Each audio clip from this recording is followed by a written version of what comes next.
What is up, y'all? This is Ant from the Uncensored Pro Wrestling Podcast, and I am joined by my friend. Introduce yourself, brother. Josh.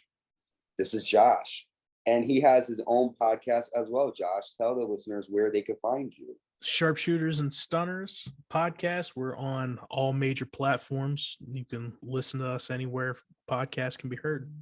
Yes, sir. It's a good listen to. You guys just did a whole didn't you guys just do like a week's worth of recap of what was happening? Yeah. Yep.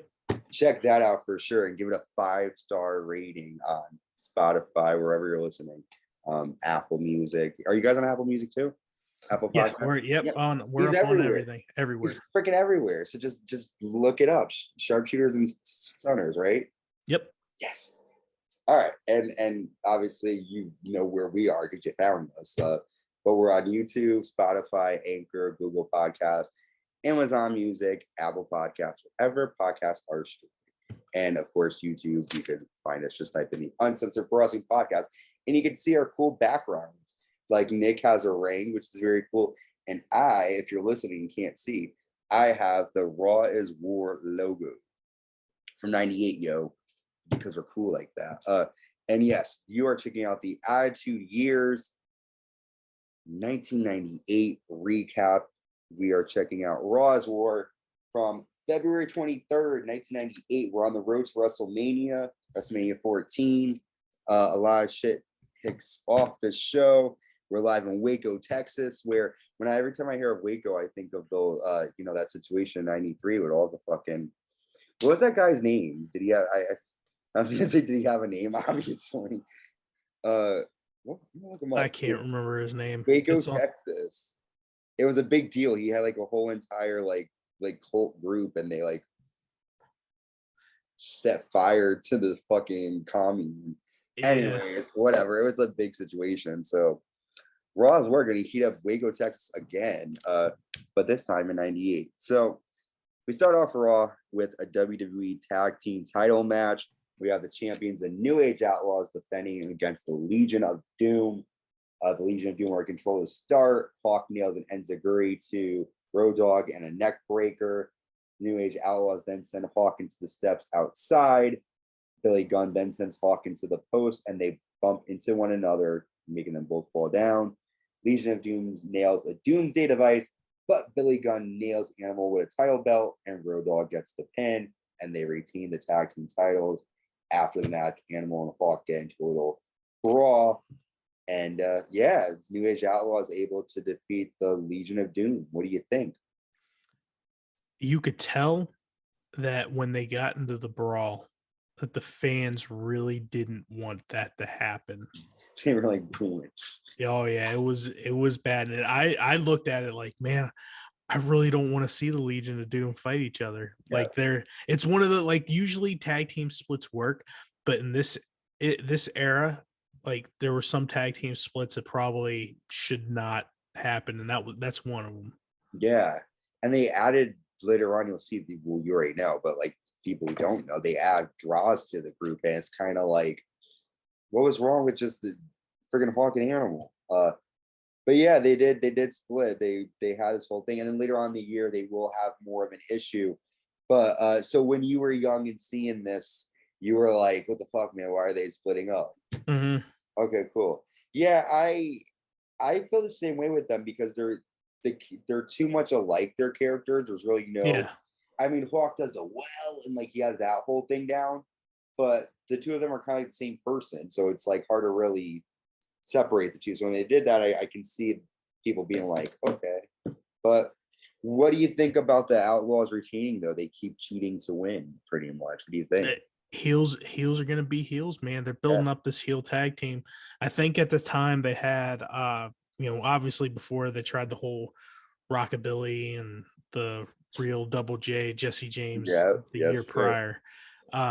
They needed it, and you could tell that the New Age Outlaws were having fun doing it and being just like chicken shit heel tag team. They're using these are the Los Guerreros before the Los Guerreros were lying and cheating and stealing. Yeah, man. Yeah. They, watching back, I'm like, First of all, I really like how the titles are defended a lot. You know, for some reason, it makes the titles for me mean more when they're defended a lot because then you don't forget about them. Maybe not every week they need to be defended, but it is cool to see them defended on a Raw.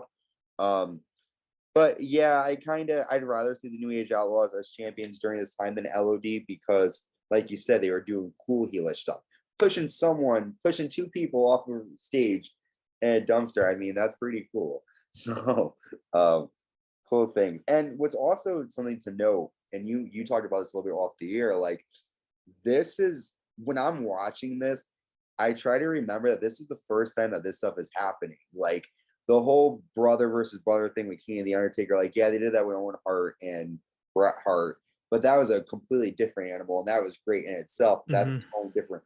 You know, this is the first time like they're doing so. Like when you see them pushing LOD, you know, off the not LOD, Cactus Jack and Chainsaw Charlie off the ramp, and they spend a good like 30 minutes to an hour focusing on, oh my God, because at that time that shit never happened.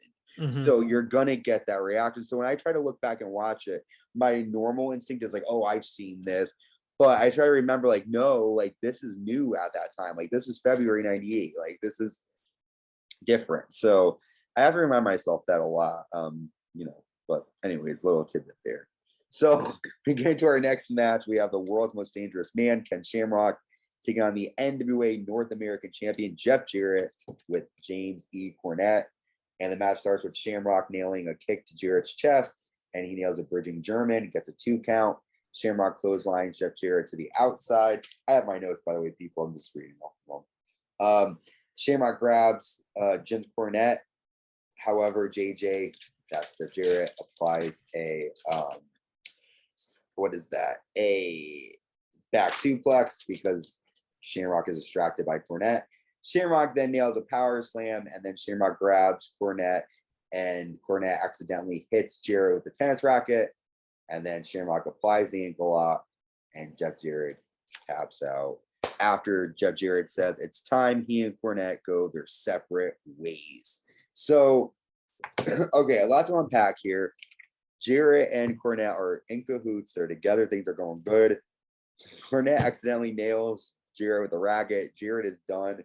What did you think at the time of NWA? And, you know, just now it seems like Jarrett's done with Jim Cornette. What do you think?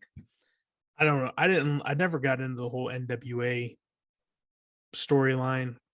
Yeah. If I'd have known then that this was a prelude to bring back the whole, you know, Double J, Jeff Jarrett, JE double F, JA double R, E double T character, I probably wouldn't have for it. I was more into the later Jeff Jarrett that was calling people slap nuts and stuff. Yeah, so, yeah. Like I said, I alluded to it last week. Kind of a tale of two companies, where you know Jeff Jarrett in a few weeks is going to come back with the whole country western gimmick. Yeah, right. The from fucking 3 years prior. The ring. Yeah. Yeah. Yeah, it is interesting to see because again, like I have a deeper appreciation watching it now for the like humans in the ring.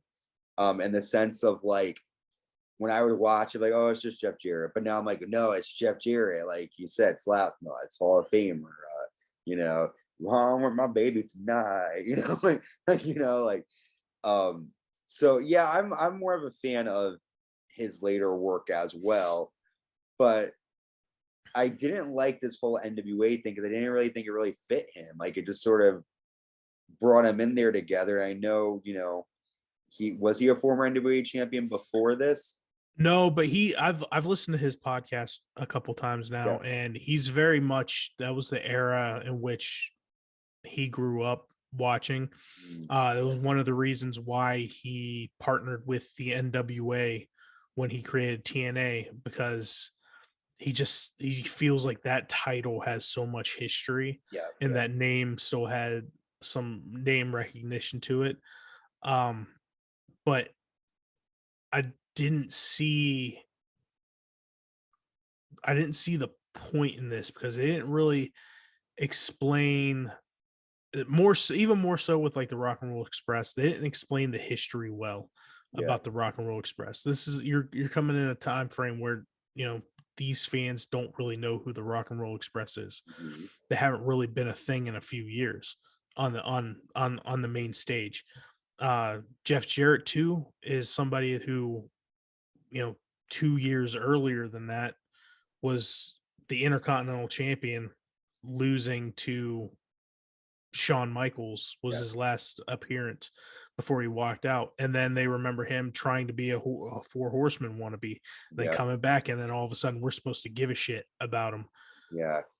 Well, you made a good point last week because they were in Texas and the Rock and Roll Express didn't get any sort of anything. They were just, the crowd was dead. And as you said before, that's their town, like that's where they're expected to get all those cheers. And I think you're right. I do think, and we were talking a bit off air too about this, I think a story is substantial. Like for me, I do like the wrestling, but I do agree with you in the sense of like a story will make the match, I feel like, because like this Ken Shamrock versus Jeff Jarrett, random match. It was good, nothing for it.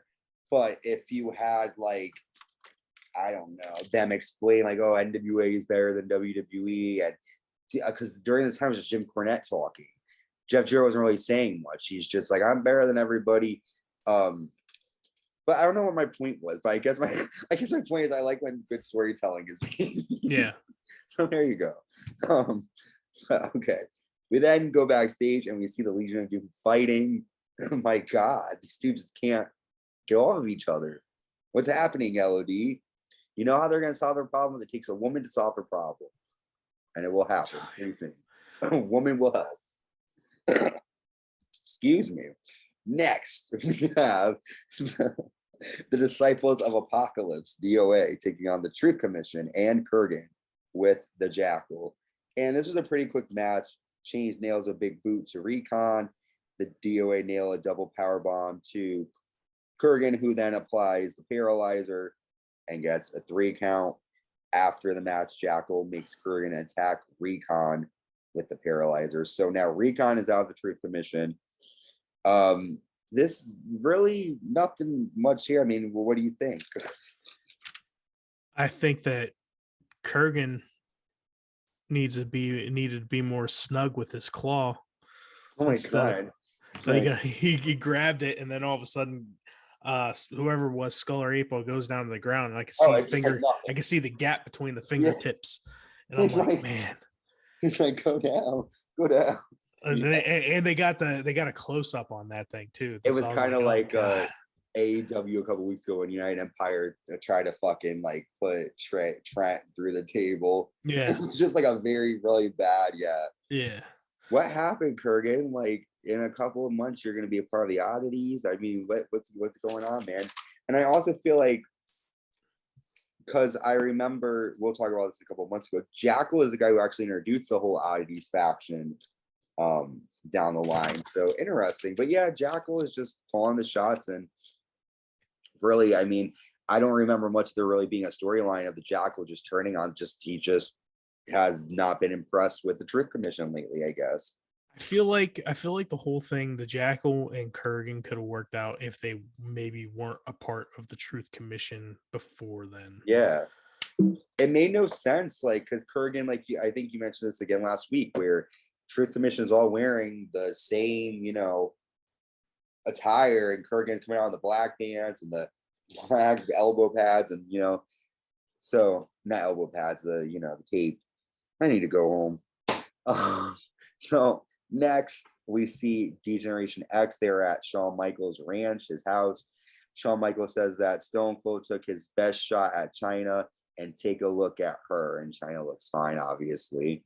Shawn Michaels says next Monday, WrestleMania, or no, Shawn Michaels says he'll be there next Monday, and Triple H says that WrestleMania 14 will be X-rated. You were young at the time. What did you think when you heard that? Did you have any expectation? Were you like, Mom, what does that mean? Or did you just like, see, what was this? So 98, I would have been 10, going on 11. I didn't know what Yeah. the fuck X-rated was. Yeah. I had no idea. I wonder if like older fans were mad because he's pumping it up like you're gonna see some shit. Like he's like, oh, it's gonna be X-rated, and buy the pay-per-view, and Jennifer Flowers is gonna be on there. What is she gonna say? And all these like, and then you buy the pay-per-view and nothing. I vividly remember this WrestleMania because we had it on VHS where they recorded it, but they also recorded the free for all before it. And I remember watching the promos, and I'm the type of person where like I have a memory where I can remember shit from like, I don't know, way back when. I vividly remember watching Taka versus Aguila and eating pepperoni pizza. I don't know why I have that memory, but good old days. But yeah, he's pumping up this WrestleMania to be X-rated, and we'll see if it fits the bill, I guess, right? I thought this was a pretty good promo segment, though. Yeah, probably one of Shawn's better ones because when he's live, he can go off the rails. I think they did a really good job keeping him on the rails at this time. Yeah, it was cool to see what his house looked like with the pool table and like all of the whole like little bar setup. What's funny is that I believe one of the Ask Bruce Anything episodes of Something to Wrestle With, they asked who that blonde was with Shawn, and that was not his ex-wife. And Bruce said he had no idea who that blonde was. Oh, so maybe she was just hello. She joined the set for a day. Come on down. I have to go back and watch it because of course, Lawler would be making fun of me. Of course, you would recognize Shawn Michaels and not the blonde. I didn't see her, so I have to go back and look at it. See, I missed that funny banter, man.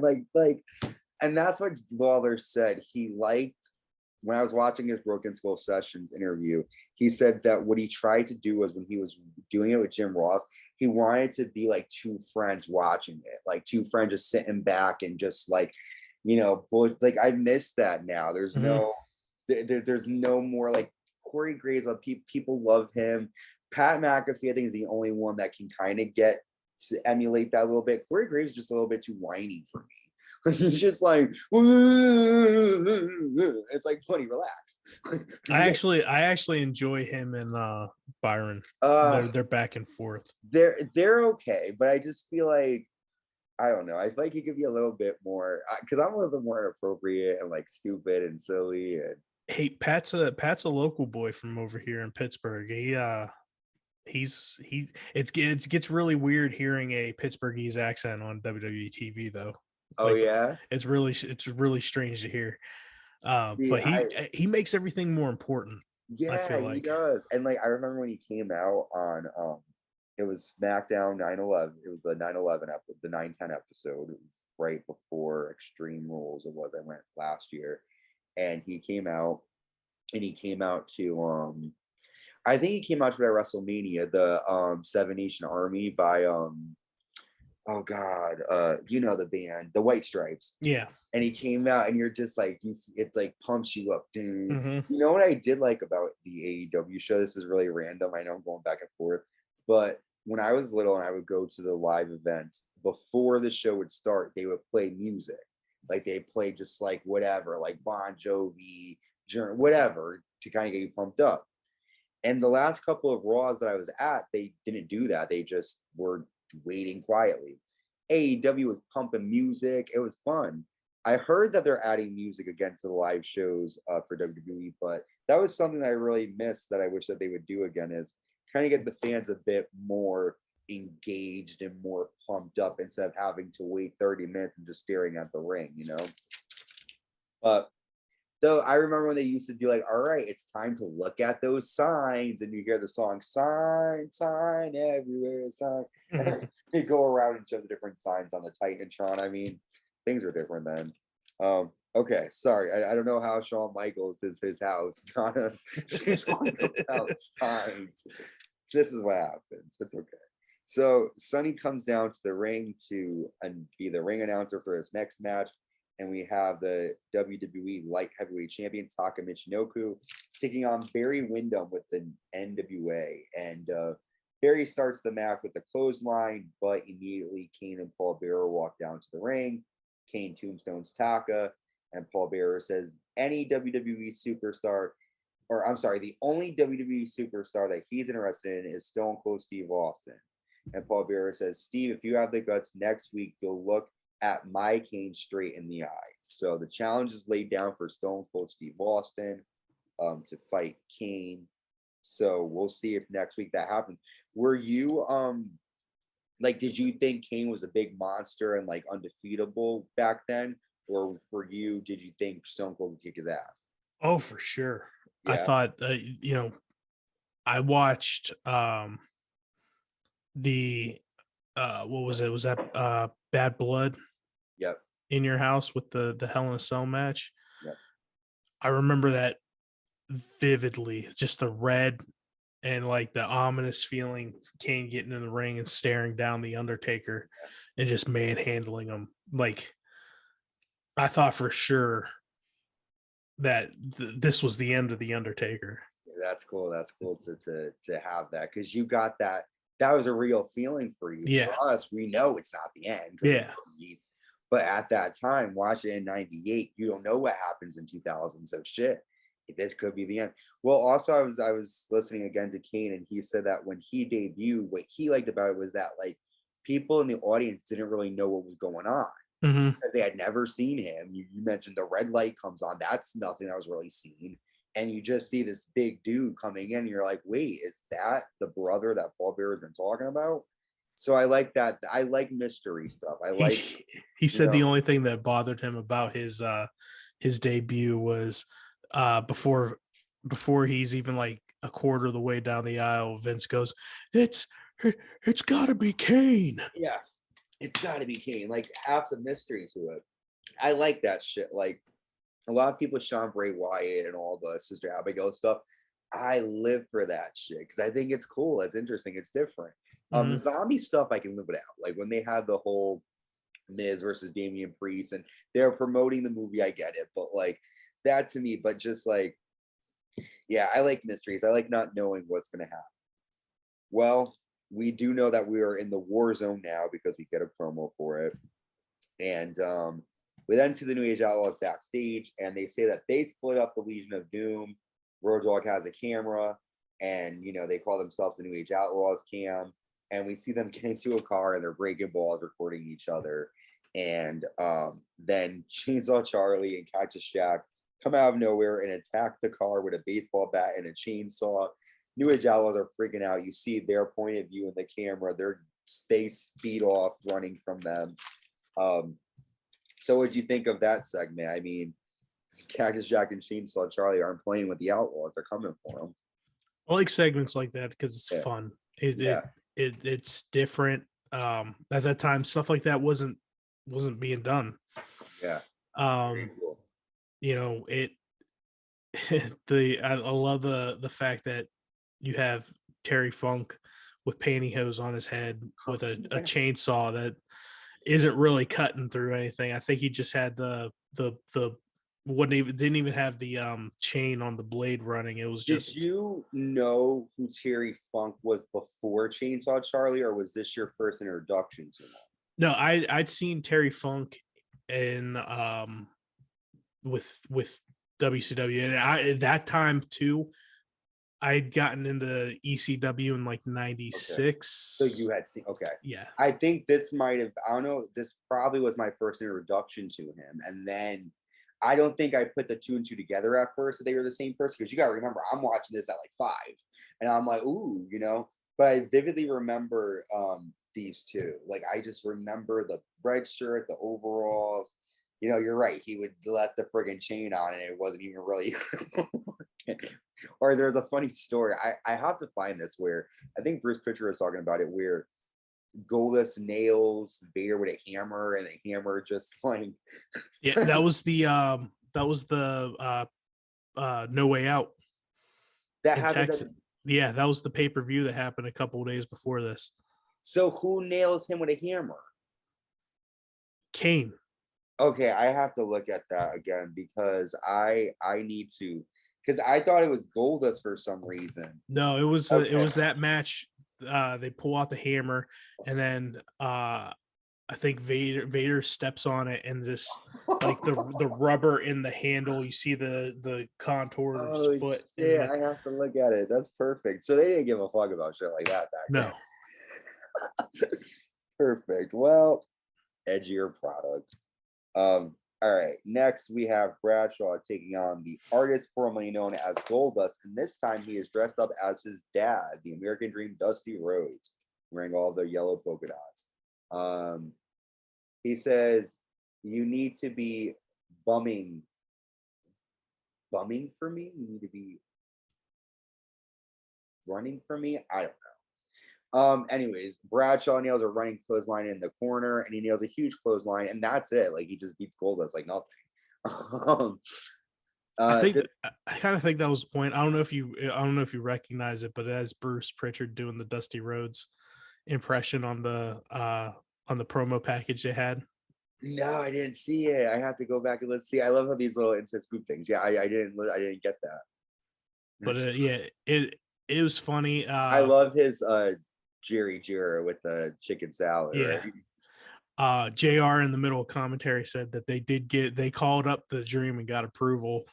He thought it was funny before they aired any of this. So, and now I wonder, was this the time, because I know Dustin and Dusty had a falling out. Was this during that time, or was this was right smack in the middle of it. Okay. And they were just different point of views on where each other's careers should be? Well, I think it started out with, if I remember correctly, Dusty didn't like Terry, and Dustin was pretty adamant about being with Terry. And then it was a woman that caused. Yeah. And then the stuff when he went to WWE with Goldust, that just added to it. And then I think Dustin let his personal issues with his father get in the middle of his relationship, and that's how that started going downhill. When did Terry and Goldust end their stuff? Like, were they done by now, or were they still together? On TV, I think they were, in real life, they were still together. I don't think they on TV they're done, but I don't think they ended things till like 99. Oh, okay. All right. Yeah, so yeah, Bradshaw just beat Goldust. I mean, Goldust at this point, I think, like you said, the point was that would be quick, right? I mean, all right. Next, we have the WWE Intercontinental Champion, The Rock, with the Nation of Domination, taking on the Lethal Weapon, Steve Blackman.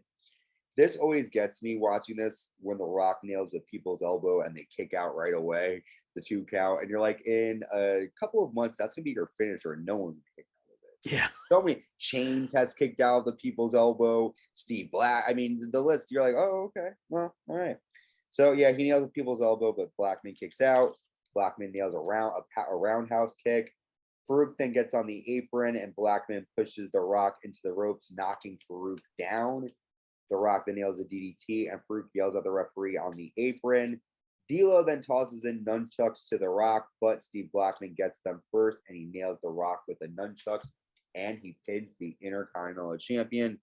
After the match, The Rock is mad, and the Farouk tells the Nation to leave and go backstage. So Farouk getting one up on The Rock for last week with that portrait that was given to him, able to kind of show The Rock, I can do the same thing you can do, buddy. What do you think here now?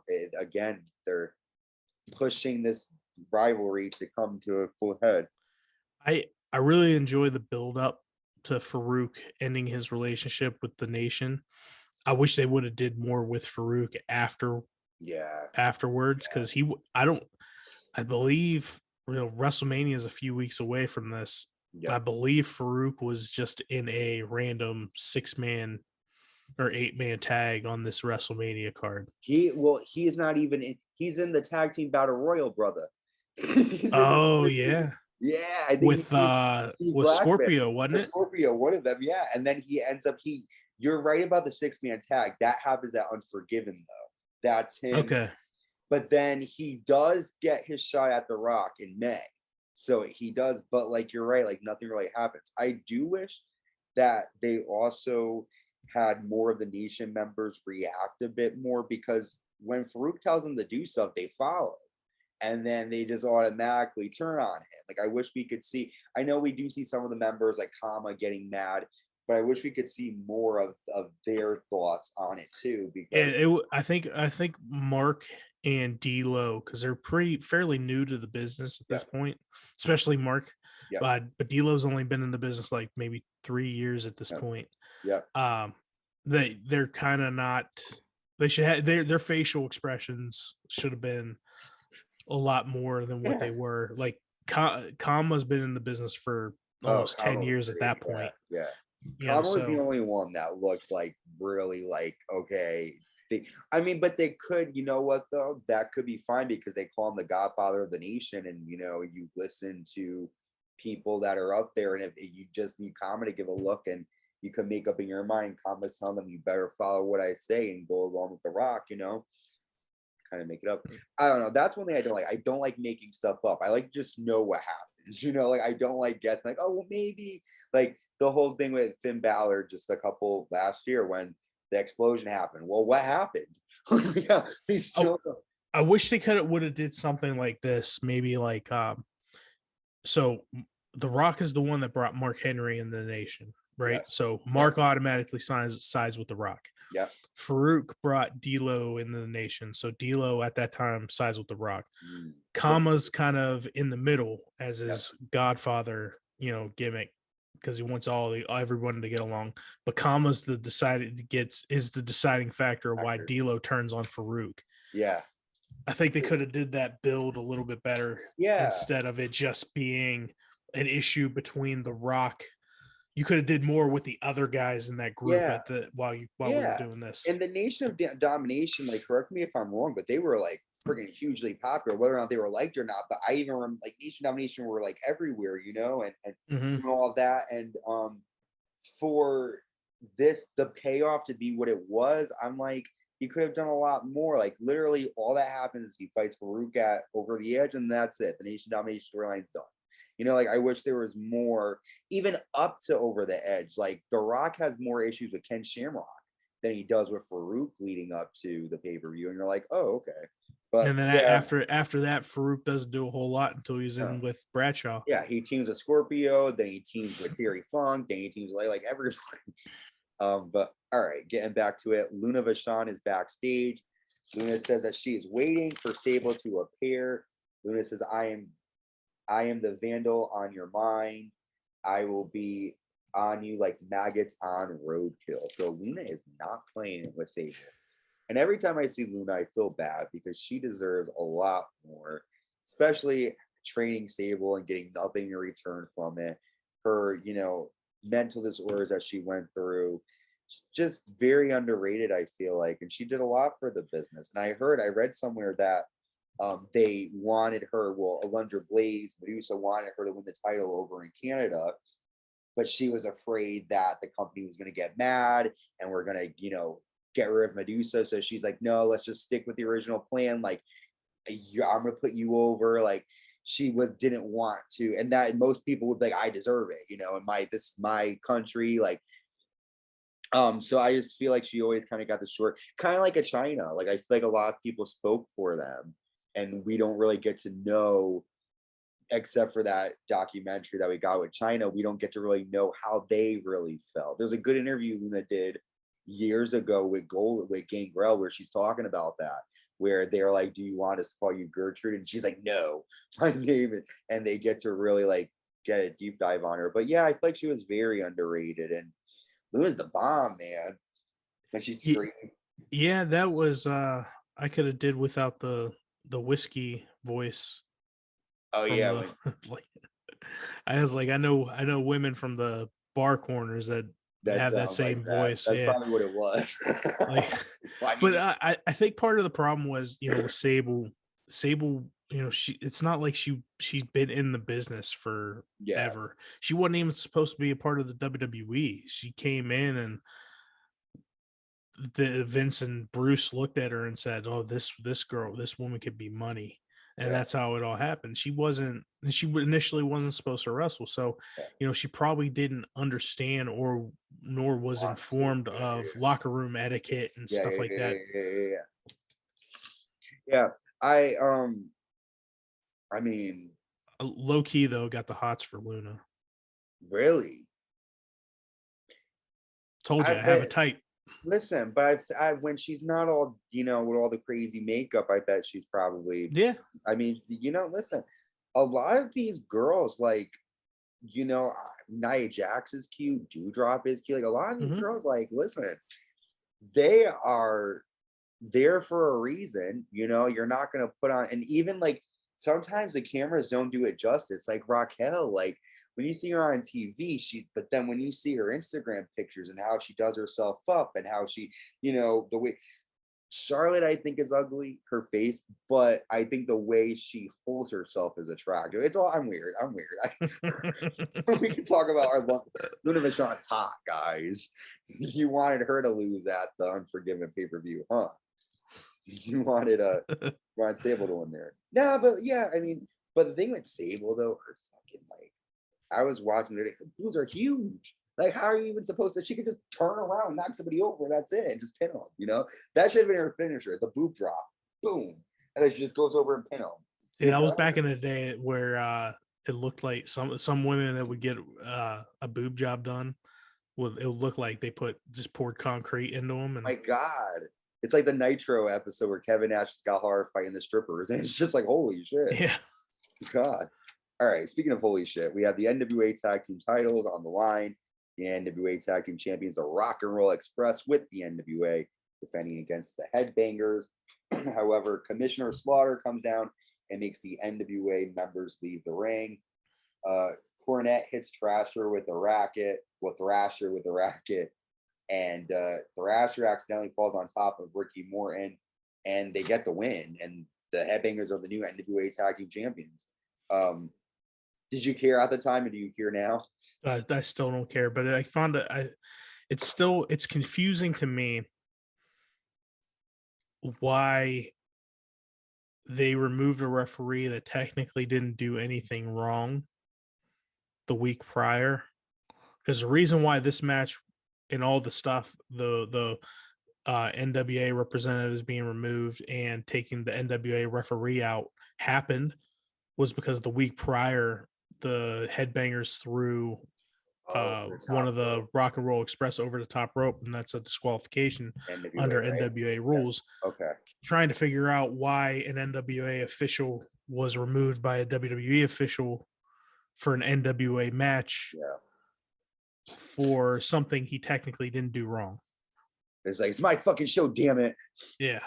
WWE rules. It's like it's like I tell my kids to do something and they say why, and I say because I said so. Yeah, that I get. That doesn't really correlate with that. It kind of, but they have a hit. I mean, they have a history. I was just watching SummerSlam 2001 where Angle's fighting Austin. Spoiler alert. Austin fucking annihilates the refs, and then fucking Nick Patrick runs down in disqualification. I mean, they've done all kinds of fucked up rules, so yeah, I mean, yeah, I guess it's cool now to know that the Headbangers were former NWA Tag Team Champions, and NWA is back and around. But yeah, at the time, it's just kind of like cool, I guess. Well, we're at our main event. Sable comes out to the ring, but Marvelous Mark Mero tells her to leave and go backstage. I didn't really take a lot of notes on this match, unfortunately, but the European champion Owen Hart is just taking on Mark Mero in a regular match. During the match, Sable comes out and she distracts Mero. Mero then pushes the referee, and Owen Hart locks in his sharpshooter. However, the referee disqualifies Mero, and Owen wins by disqualification. After the match, Sable and Luna argue, and then Sable pushes Marvelous Mark Mero to the mat. During the scuffle, Goldust tries to hold Sable back, and in doing so, he touches Sable. That pisses off Mero, and Mero attacks Goldust. While this is going on, Sable grabs a microphone and yells at Luna, "You get your ass back here, you little bitch." And then Raw goes off the air. So what were your thoughts on that? See, this is a better pull apart to go off the air with than what AEW did this week. Yeah, at least it left you hanging. Like, it left you like wondering, okay, did she come back?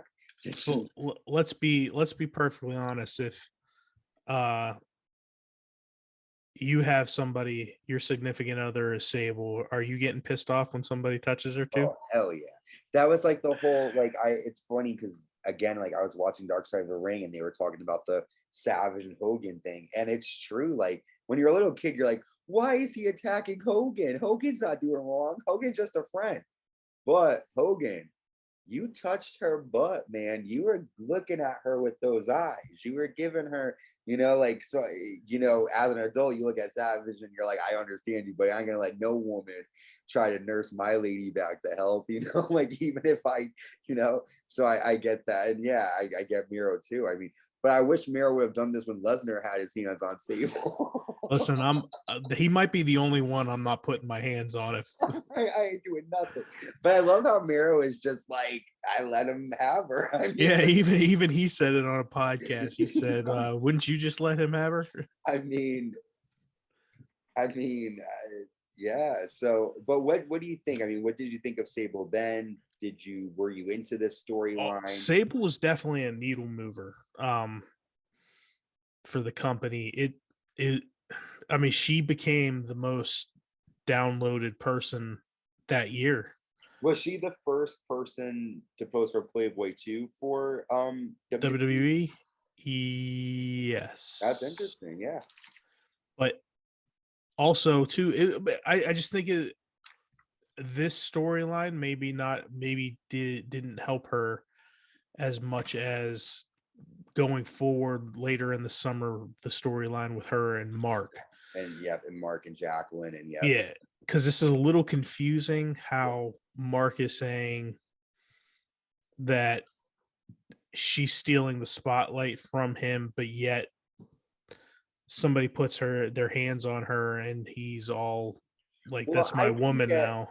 I can get that a little bit in the sense of the whole control idea of it. Yeah. In the sense of like, like, okay, like, I can treat her bad, but you can't. Like, that type of thing. Like, this is my property. Like, I crazy kind of. I didn't understand the whole Vince McMahon having Sable coming back storyline and what they had to do with each other. Because as you see, and we'll get there when we get there, anytime they ask her, well, Sable, how come Vince and you had you come back? I can't talk about it. And then it just goes unnoticed that she's back. So we'll get there. But what do you think of this Raw, though? That was it for this Raw. What do you think overall? Overall, it was pretty decent Raw. Still, like, this is a time frame where there's a mixture from the new generation and the Attitude Era, and some of those differences really stick out more than the others. Well, New Age Outlaws, I mean, those guys are definitely sort of, like you said, moving things around a bit into that other direction, right? I mean, but this is a good time, though. Like, I wonder if, like, did your family do the whole, like, okay, I'm going to turn on Raw for a bit and then go to Nitro, or was it just like, this is what we're watching, it's Raw? Trying to see, because I got to a point where I just started watching Nitro in my bedroom. Oh, okay. So I think my dad was one of those ones that would change the channel between commercials. Okay, I can see that. I mean, that was right before DVR, so yeah. I totally get. I mean, and even me too. Like, my brother growing up and us, like, we always were WWE, but VHS tapes, like, I'll get Bashed at the Beach '98. Give me what, like, I'll take whatever. Because I was such a big wrestling fan that anything, even ECW, I love Jerry Lynn versus Rob Van Dam. I mean, that's a friggin' match that people don't ever talk about, and that was a hell of a match. You know why people don't talk about that is because ECW in their last year on TNN, that they show that match every single Friday night. Oh, they showed it all the time. Oh, all the time. That's why people don't talk about it. Dude, but that was I mean, for me, someone who hadn't seen it before, when I did see it, I was like, oh shit, like, nonstop, like, back and forth. Like, it's hard to call that action, kind of like the BWO against the And at Barely Legal, it was the BWO against the ECW group. I don't even know who was in it, but even that match, oh my god, this person's doing this person doing that, oh my god, like so much shit. Poor Joey Styles is one person trying to call all that crap. I'll tell you what a lot of people give me shit for. The one big problem with ECW was they started that generation of talents that started kicking out of everybody's finisher. Yeah, And I think it really hurt overall going into the future. Yeah, because now that's like, no offense to AEW, like again, I'm a big AEW guy, but that's all you see now. Yeah. You see this is gonna be it. No, it's not. They're gonna kick out. I agree. There's a lot of even in ECW counters, kick out this. Yeah, I could see that. I miss those little things. I miss knowing like, okay, someone's getting a choke slam and tombstone. That's it. I feel like they should only make people kick out of those moves, like people that really could kick out of those. It's like a Roman Reigns could probably kick out of a choke slam. A Ricochet, no offense to him, probably can't. But if you're gonna, I'm saying like if you're gonna have like a 25-minute, 30-minute match, right? Yeah. And let's say you're in minute 25, 30 minutes, and you hit your finisher. I don't want to see you immediately jump up into the pin and cover them, and then the guy puts his shoulder up. I don't mind people kicking out. I want it to be believable and protect your finisher a little bit more. So if let's say Adam Cole's gonna, or Adam Page is gonna hit that buckshot lariat, right? I don't want to see him jump right up into a pin and then the shoulder comes up. I would like to see in a hard fought battle, maybe it takes him a few extra seconds to get on top of for the cover, and then maybe kick out 2 3/4, or even to jump up on the ropes, the springboard. Even that takes some agility. And if you, like you said, if you're in there I have to go back and watch. I didn't even see the Bryan Danielson versus Page 60-minute match. So I have no idea of like what they did or anything. How was that sort of like a spot fest like that, kind of? Or you know what? That was one of those things that I didn't catch at the time, because I didn't start watching AEW weekly until I started doing my other podcast. Gotcha. So I would tune in here and there, but that's one of those things I need to watch too. Which is with one of my bigger problems with NXT, the Black and Gold brand at the time. Yeah, they were doing the same thing, and I think it's when I say indie style, I feel like that is an indie style, kicking out of the finisher right after you hit it. I want there to be more protection. Yeah, they could be smarter about protecting it too. Like they don't have to have it be like, foot could go on a rope, or someone could, like you said, like maybe the ref's about to go to that last pin and then up, like. Yeah, they don't need and there's different ways to do it, like foot on the rope, foot under the rope. People, they don't utilize that as much anymore. The pinky on the rope. Yeah. I just think there's a lot more you could do. Maybe even change it up and say, hey, the person doing the pinfall's foot is under the rope, and it's kind of like you're saying that, well, that guy, he screwed himself basically. Well, they do that a lot too. Like when their arms are on the mat, the ref's like, your arms are down. I mean, they could do that too. Like you said, well, your foot's on the rope, you can't make the pin. Yeah.